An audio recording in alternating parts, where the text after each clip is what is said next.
Hello guys, আজকে আপনাদেরকে দেখাতে নিয়ে যাব আমার স্কুল। আমি এই স্কুলেরই পড়াশোনা করেছি এবং সবচেয়ে বড় কথা 1914 সালে আমার দাদার দাদা এই স্কুলটা প্রতিষ্ঠা করেছিলেন। অলমোস্ট সে ব্রিটিশ পিরিয়ডে তিনি এখানে 400 শতক জমি দান করেছিলেন স্কুলটি নির্মাণের জন্য। আর স্কুলের সাথে অনেক স্মৃতি জড়িয়ে আছে। স্কুলে আমার দাদা পড়াশোনা করেছেন, আমার বাবা, চাচারা, আমরা সব চাচাতো ভাই বোনরা, ইভেন আমাদের চাচাতো ভাই বোনদের বাচ্চা কাচ্চারাও। আর এই যে যাদেরকে দেখছেন ওরা প্রত্যেকে হচ্ছে আমার স্কুল জীবনের বন্ধু, ওরা আমার একেবারেই শৈশবের বন্ধু। আমরা আজকে স্কুলে গিয়েছিলাম ঘুরতে, স্মৃতিচারণ করার জন্য। কারণ হচ্ছে এখন তো আসলে সবাই বড় হয়ে গেছি, সবার প্রফেশনাল লাইফ, সবার সংসার লাইফ সব কিছু মিলে এখন সবাই খুব ব্যস্ত। তো আমাদের আসলে ছুটি ছাড়া তো সবার একত্রিত হওয়া হয় না। যেহেতু ঈদের সময় আমরা একটা লম্বা ছুটি পেয়েছি, তাই ঈদের পরের দিন আমরা সব ফ্রেন্ডসরা হচ্ছে এখানে খুব ভালো করে আবার ঘুরতে গেলাম। এখানে আমার একটা ফ্রেন্ড আসছে মানিকগঞ্জ থেকে, একটা ফ্রেন্ড আসছে খিলগাঁও থেকে, একটা আসছে উত্তরা থেকে, আর আমরা এলাকাতেই ছিলাম 3 জন। আর সবাই মিলে যে চলে গেলাম যে চল যাই স্কুলে যেয়ে একটু ঘুরে আসি। শূন্য মাঠ, রুমগুলো সব তালা, যাই হোক স্মৃতিচারণ বলে কথা।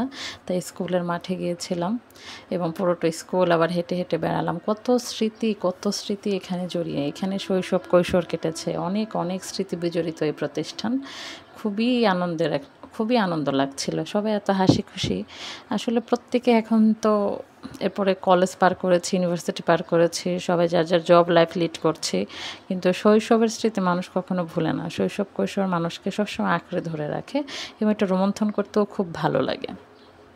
এই ক্লাসরুমগুলো যখন দেখছিলাম স্কুল মাঠে খেলা করছিল, তো যেহেতু আমরা মেয়ে বাচ্চা ছিলাম, তো আমরা তো আর স্কুল মাঠে দৌড়াদৌড়ি ছোটো ওইভাবে করার সুযোগ পাইনি তখন, বা আমরা করতামও না। এখনকার মেয়েরা অনেক ফাস্ট।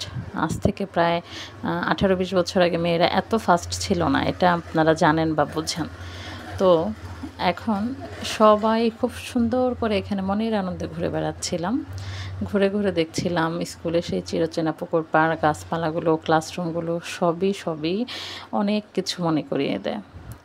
আর সবচেয়ে বড় কথা কি জানেন, আপনি যখন আপনার প্রিয় মানুষ, প্রিয় বন্ধুর সাথে একসাথে থাকবেন, সেটা না আপনার কাছে প্লেস কখনো ভেরিয়েশন করবে না। সবচেয়ে বড় কথা হচ্ছে আপনি যেখানে যাবেন সেখানেই আনন্দ। আপনার প্রিয় বন্ধুর সঙ্গে খোলা মাঠে বসে বাদাম খেলেও অনেক শান্তি। আর আমরা স্কুলে আসার আগে আমরা একটা রেস্টুরেন্টে বসলাম, এটাও আমাদের ফ্রেন্ডদেরই, এটা স্কুলের অপোজিটেই। তো সবাই খুব মনের আনন্দে ঘুরে বেড়াচ্ছিলাম। আর আমার ফ্রেন্ডের একটা বাচ্চা আসছিল সাথে, ওকেও সব দেখাচ্ছিলাম যে দেখো এখানে তোমার মামনি খালামনিরা সবাই পড়াশোনা করেছে।